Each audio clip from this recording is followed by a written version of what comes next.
Hello, welcome back to the reading of the poem of the Man-God, written by Man-GODVol I Ch80Pt2, Volume 1, Chapter 80, Part 2. Jesus returns to the mountain, where he fasted, and to the rock of temptation.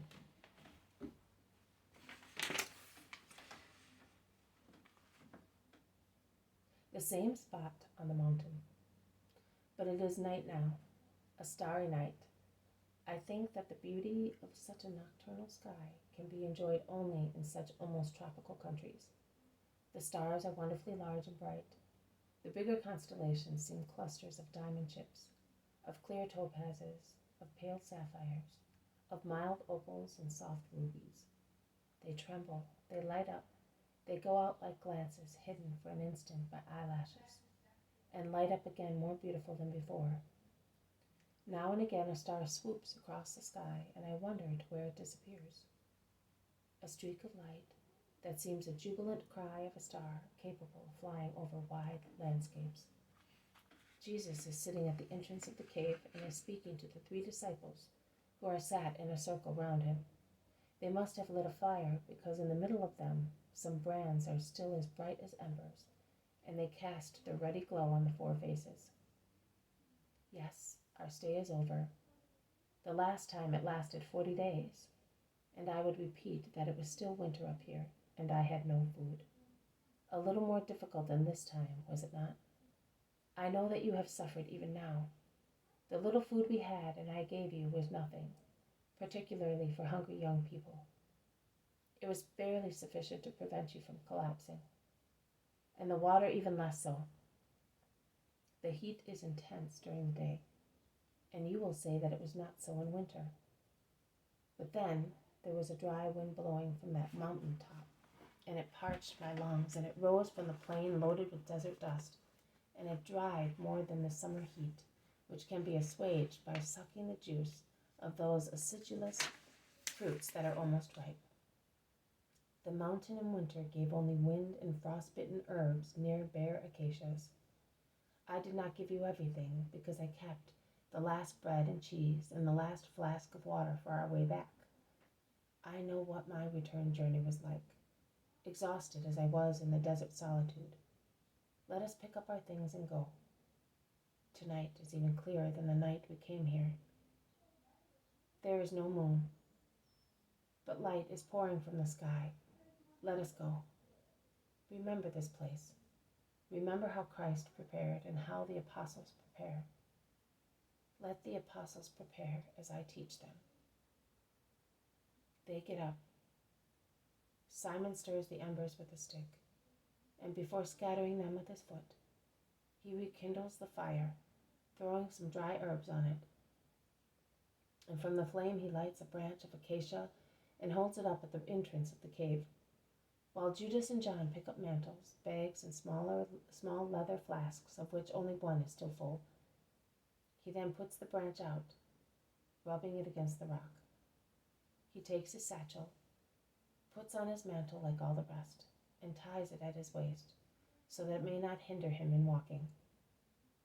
Without speaking, one behind the other, they go down a very steep path, putting to flight some small animals grazing on the scanty grass, not yet parched by the sun. It is a long and uncomfortable journey. At last they reach the plain. It is not easy to walk even there, where stones and stone splinters undermine their feet, sliding under them and hurting them also, because the thick dust of the path conceals them, and it is therefore impossible to avoid them. Further, naked thorny branches scratch them and catch the lower part of their garments, but they can walk faster. High above, the stars are lovelier and lovelier. They walk and walk for hours. The plain is more and more barren and depressing. Little scales sparkle in small crevices and holes of the ground. They look like dirty scales of diamond chips. John bends down to look at them. It is the salt of the subsoil which is saturated with them. It comes to the surface with the spring waters and then dries up. That is why life is impossible here. The eastern sea spreads its death for many miles round, through deep veins in the ground. Only where fresh spring waters counteract its effects is it possible to find plants in ease, explains Jesus. They go on walking. Jesus stops at the hollow rock where I saw him tempted by Satan. Let us stop here. Sit down. It will soon be daybreak. We have walked for 6 hours, and you must be hungry, thirsty, and tired. Take this. Eat and drink, sitting here, near me, while I tell you something that you will repeat to your friends and to the world. Jesus has opened his satchel and has pulled out bread and cheese, which he cuts and hands out. And from his flask he pours out some water into a small jug, which he hands round too. Are you not eating, Master? No, I will speak to you. Listen. Once a man asked me whether I had ever been tempted. He asked me whether I had ever committed sin, and whether, when tempted, I had ever given in.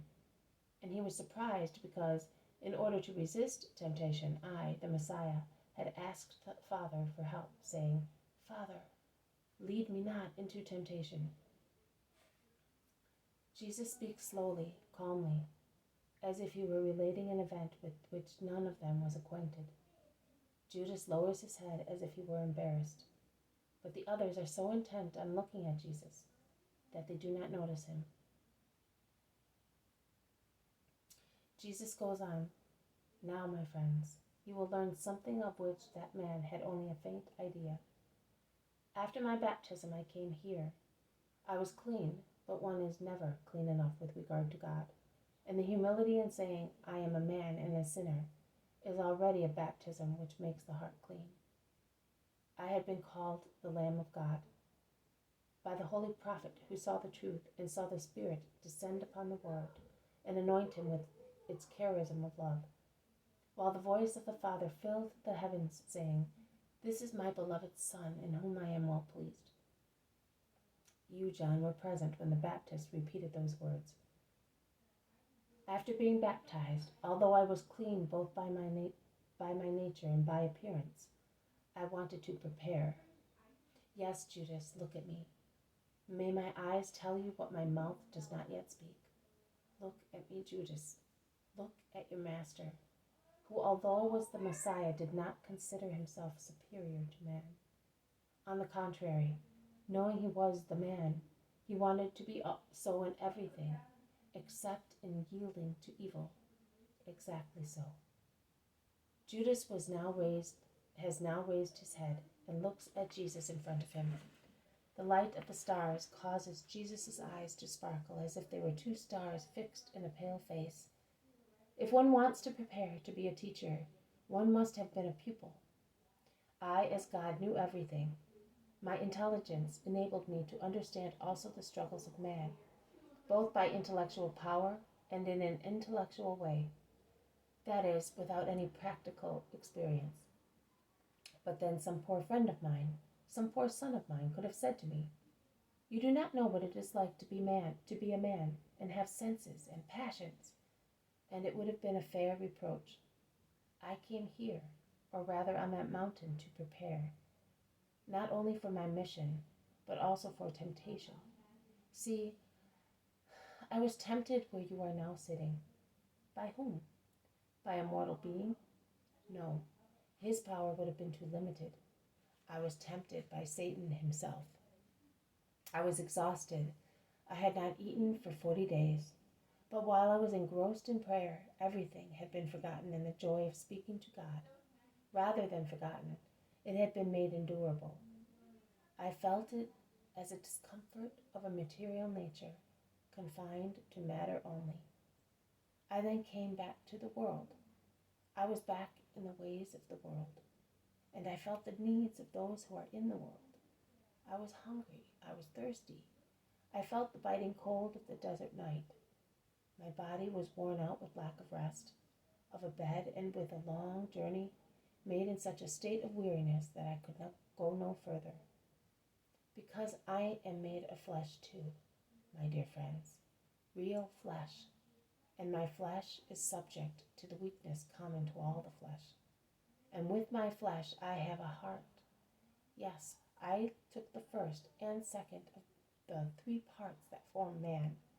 I took the physical part with all its needs, and the morals with their passions, and whilst with my will I subdued all the bad passions at birth, I let the holy passions grow like mighty age-old cedars. That is, filial love, love for the fatherland, friendship, work, everything that is best and holy. And here I felt nostalgia from my faraway mother. Here I felt the pain of parting from the only one who loved me with perfect love. Here I realized what sorrow is laid aside for me, and I was grieved at her sorrows. Poor mother, who will have to shed so many tears for her son, and because of the wickedness of men, that she will be left tearless. And here I experienced the weariness of the hero and of the ascetic, who in an hour of forewarning realized the uselessness of their efforts. I cried, sadness, a lure for Satan. It is not a sin to be sad in painful circumstances.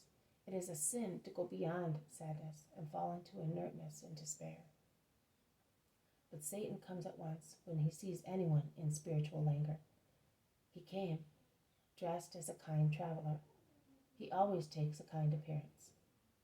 I was hungry and 30 years old. He offered to help me. First he said to me, "Tell these stones to become bread." But before, yes, even before, he spoke to me about woman. Oh, he knows how to speak of her. He knows her very well. He corrupted her first, to make her his ally in corruption. I am not only the Son of God, I am Jesus, the workman of Nazareth. I said to that man who was speaking to me then, the one who asked me whether I had experienced temptations and almost accused me for being unjustly blessed, because I had not sinned. The act subsides when satisfied. A rejected temptation does not fade away, but becomes stronger, also because Satan instigates it. I resisted the temptation both of lust of woman and hunger for bread. And you must know that Satan proposed woman to me as the best ally to succeed in the world, and he was quite right, from a human point of view. Temptation did not give up because of my remark. Man does not live on his senses only, and he spoke to me of my mission. He wanted to seduce the Messiah after failing with the young man, and he incited me to crush the unworthy ministers of the temple with a miracle. A miracle, the fire of heaven, is not to be bent to form a wicker wreath to crown ourselves, and we must not put God to the test, asking for miracles for human purposes. That is what Satan wanted. The reason mentioned by him was an excuse. The truth was, boast of being the Messiah, as he wanted to lead me to another lust, the lust for pride. He was not daunted by my reply. You must not put the Lord your God to the test. And he circumvented me with the third power of his nature, gold. Oh, gold! Bread is a great thing, and woman an even greater one for those longing for food or pleasure. To be acclaimed by the crowds is a very great thing for man. How many crimes are committed for these three things? But gold, it is a key that opens, a circle that joins. It is the beginning and end of 99 of human actions. For bread and a woman, man becomes a thief. For power, he becomes also a murderer. But for gold, he becomes an idolater. The king of gold, Satan, offered me his gold if I adored him. I pierced him with the eternal words, "You shall worship the Lord your God and serve him only." It happened here. Jesus is now standing. He seems taller than usual. In the flat nature surrounding him, in the slightly phosphorescent light of the stars. Also the disciples get up. Jesus goes on speaking, staring intently at Judas. Then the angels of the Lord came. The man had won the treble battle. The man knew what it meant to be a man and had won. He was exhausted.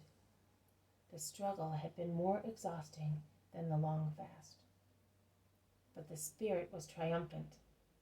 I think that heaven was startled at my becoming a perfect creature, endowed with knowledge. I think that from that moment I got the power of working miracles. I was God. I had become the man. Now, by defeating the animal nature connected with man's nature, I was the man-God, and I am. And as God, I am omnipotent, and as man, I am omniscient. Do as I did if you want to do what I do, and do it in memory of me. That man was amazed at my asking the Father's help, and at my praying not to be led into temptation. That is, not to be left at the mercy of temptation beyond my strength. I think that man will no longer be amazed, now that he knows.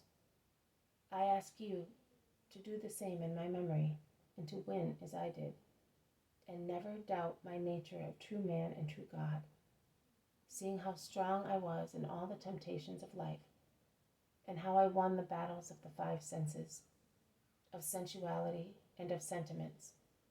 Remember all that. I promised to take you where it would be possible for you to know the Master, from the dawn of his day, a dawn which is as pure as the one which is now rising, to the noontide of his life, the noon which I left to go and meet my human evening. I said to one of you, I also prepared. You now see it is true. I thank you for your company in the return to the place of my birth and the place of my penance. My first contacts with the world had sickened and depressed me. It is too ugly. My soul has now been nourished with the lion's marrow, the union with the Father in prayer and solitude, and I can go back to the world and take my cross upon me once again. The first cross of the Redeemer, the cross of the contact with the world. With the world, in which there are too few souls called Mary, called John. Now listen, and you in particular, John. We are going back towards my mother and our friends. I beg you not to mention it to my mother, the harshness which has been opposed to the love of her son. She would suffer too much. She will suffer so much because of man's cruelty. But do not let us give her the chalice now. It will be so bitter when it is given to her, so bitter that it will creep like poison into her holy viscera and veins and will gnash them and freeze her heart. Oh, do not tell my mother that Bethlehem and Hebron rejected me like a dog. Have mercy on her. You, Simon, are old and good, and thoughtful as you are, you will not speak, I know.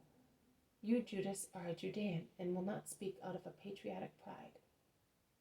But you, John, are a Galilean and young. Do not commit a sin of pride, criticism, and cruelty. Be silent.